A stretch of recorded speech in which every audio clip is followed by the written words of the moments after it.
해능, 마음을 거울로 생각하는 것 자체가 집착이다. 6조 단경에 따르면 신수가 일찍이 홍인의 수제자라는 지위에 있었다면 해능은 남중국에서 올라온 일자 무식의 촌놈이었다고 한다. 신수가 벽에 자신의 경지를 글로 적던 날, 해능은 나무를 하러 나가서 해가 진 뒤 밤늦게야 돌아왔다.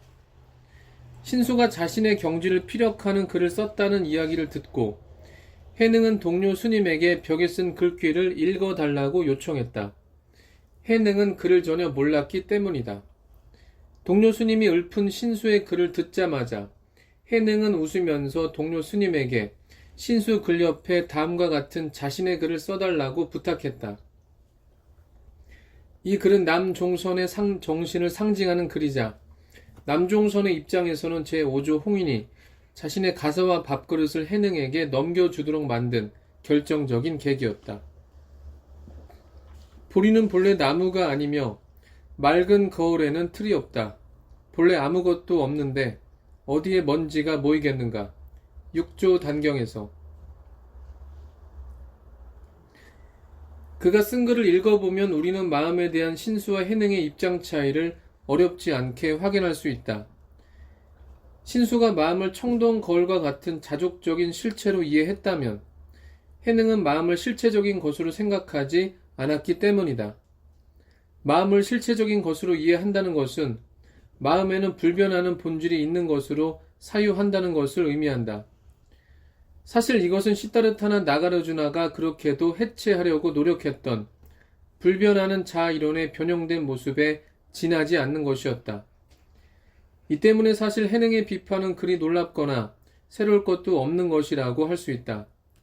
그는 지금 불변하는 본질이 존재한다는 생각이 오히려 집착을 낳는다는 불교의 핵심적 가르침을 그대로 반복하고 있기 때문이다. 사실 마음을 거울처럼 맑게 닦겠다는 신수의 생각은 강박관념의 지배를 받고 있다는 것에 지나지 않았다. 해능에 따르면 신수는 왜 마음을 닦는지조차 알지 못한 사람이다. 그저 이전의 부처들과 선배 스님들이 마음을 닦았기 때문에 자신도 늘 마음을 닦고 있을 뿐이라는 것이다. 다시 말해 신수의 생각에는 도대체 마음이 무엇인지에 대한 근본적인 고민이 빠져 있다는 것이 해능의 판단이었다. 예측할 수 없는 타자와의 소통을 가능하게 하는 것이 마음이 아니라면 과연 이것은 무엇이란 말인가? 신수는 그저 맑은 거울과 같은 마음에만 집착하고 있을 뿐이다. 그렇다면 이와 같은 신수의 착각은 어디에서 유래한 것일까? 그것은 신수가 타인과의 관계에 상관없이 인간의 마음을 실체적인 것으로 이해했기 때문이다. 그래서 해능은 거울에는 틀이 없다는 말로 마음을 자족적 실체로 간주한 신수를 비판한 것이다. 마음에 대한 것이든 아니면 잃어버린 어떤 다른 것에 대한 것이든 집착은 우리로 하여금 타자와의 소통을 가로막는 주범이다. 자기 마음을 깨끗이 닦는 데 골몰하여 이 때문에 타인의 마음을 제대로 간파하지 못하게 된다면 불교가 강조했던 자비는 과연 무슨 소용이 있겠는가? 불교에서 자비란 타자에 대한 절대적인 감수성에서 나오는 강력한 동정심을 의미한다. 깨달은 사람의 마음은 고요한 물과 같다. 당연히 작은 바람이 불면 작은 파문이 만들어지고 커다란 바람이 불면 들끓듯이 요동치기 마련이다. 병아리가 죽어서 슬퍼하는 아이, 시련의 고통에서 쉽게 벗어나지 못하는 젊은 아가씨, 불의의 사고로 아이를 떠나보낸 어머니, 직장에서 정리해고를 통보받은 아저씨 등 그들의 고뇌, 그들의 슬픔, 그들의 서러움에 같이 고뇌하고 슬퍼하고 서러워하는 것이 바로 깨달은 자의 마음, 자비라고 할 수 있다. 이로부터 우리는 왜 보살이 대승불교의 이념적 인간형이 되었는지를 이해하게 된다. 보살이란 세계의 고통을 나의 고통으로 느끼고 나를 고통에서 구제하는 것처럼 세계를 고통에서 구제하려는 마음을 가진 인간형이기 때문이다. 일반인들이 타인의 고통과 슬픔을 돌보지 못한 이유는 다른 데 있는 것이 아니다. 그들 대부분은 무엇인가에 강하게 집착하고 있는 것이다. 잃어버린 돈이나 죽은 아이에게 집착하게 되면 그 누구든지 친구의 고뇌와 고통에 동정심을 느끼기 어렵다. 어떤 형식이든지 집착은 우리 자신을 고통에 빠뜨릴 뿐만 아니라 고통에 빠진 타인에 대해서도 무관심하도록 만든다. 이 가운데 특히 중요한 문제는 후자의 경우라고 할 수 있다. 우리가 무엇인가에 몰입하고 있을 때 자신의 사랑과 관심이 필요한 타자는 오히려 방치된 채 시들어갈 수 있기 때문이다. 이 점에서 우리는 6조 단경에 나오는 해능의 다음과 같은 육성을 들어볼 필요가 있다. 무념이란 불법은 일체의 모든 대상을 보면서도 그것들에 집착하지 않는 것이며 일체의 모든 장소를 두루 다니면서도 그것들에 집착하지 않는 것을 말한다. 모든 것을 마음에 두지 않으려면 생각을 끊어야 한다고 하지 마라. 이것은 곧 불법에 속박된 것이며 한쪽에 치우친 편견이라고 말한다. 신수는 선종의 정신이 관심, 즉 자신의 마음에 대한 성찰에 있다고 보았다. 분명 이것은 선종의 교종이 아니라 선종이라고 불릴 수 있도록 만든 중요한 근거의 하나라고 할 수 있다.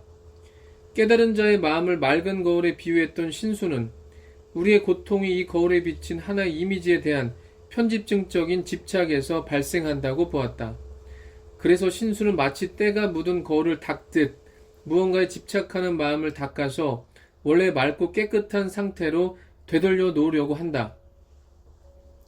이 점에서 많은 부분 신수의 논의는 바수반두의 알라야식 논의와 일면유사하다고 하겠다. 집착에 사로잡힌 마음이란 결국 과거에 있었던 무엇인가를 광적으로 기억하려는 마음과 같기 때문이다. 그렇지만 해능은 맑은 거울처럼 깨끗한 거울을 추구하는 것 자체가 이미 하나의 집착일 뿐이라고 신수를 조롱한다.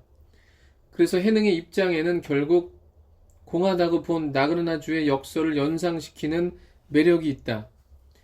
해능은 시타르타의 근본적인 가르침, 즉 집착을 제거해야만 고통에서 자유로울 수 있는 해탈에 이를 수 있다는 가르침에 충실하고자 했다.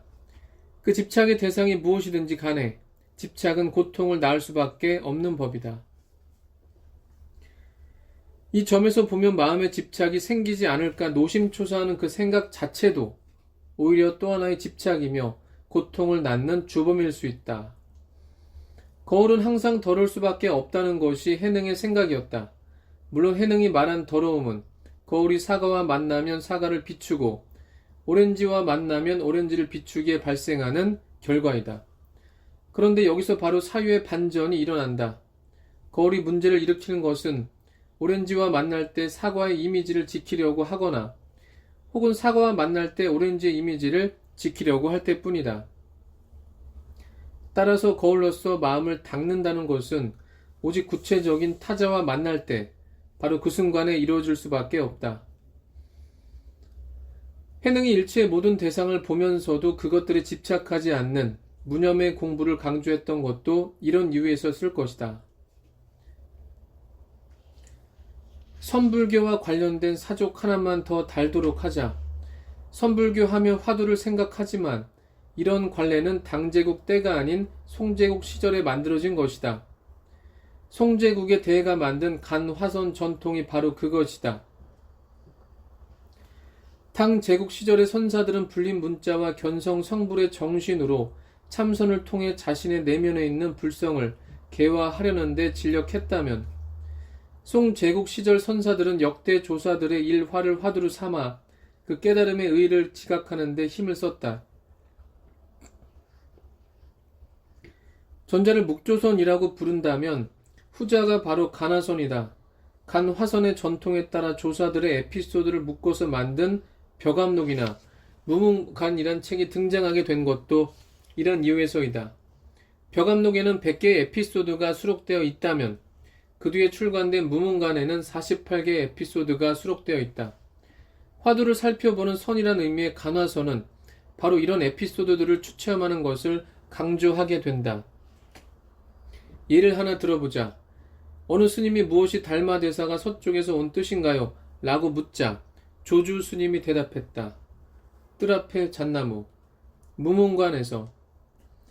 벽암록에도 등장하는 유명한 화두다. 여기 그리고 지금 나의 마음이 살아있다면 바로 그 순간 누구나 부처가 될 수 있다는 의미이다. 달마에 집착하느라 풍성한 잣나무를 마음에 담아두지 못하는 스님에 비해 조주 스님의 마음은 자유롭기만 하다. 가나서는 이 화두를 성찰하며 조주 스님의 경지를 납득하고 체험하는 것이다. 그러나 아이러니하지 않은가? 경전을 살펴보려는 이전 교종의 공부 방법, 즉 간경이 이제 선사들의 에피소드를 살피는 선종의 공부, 즉 가나로 탈바꿈하게 된 사실이 말이다. 결국 불립문자라는 당제국 시대 초기 선불교의 정신은 이렇게 해서 뜻하지 않은 변형과 타락을 경험하게 되고 만다. 비록 선종의 주류라는 인상을 주지만 간 화선은 불립문자를 슬로건으로 용맹정진했던 신수의 정신이나 집착이라면 불법에도 속박되어서는 안 된다는 해능의 사자 후화는 상당한 거리를 드러내고 있던 것이다.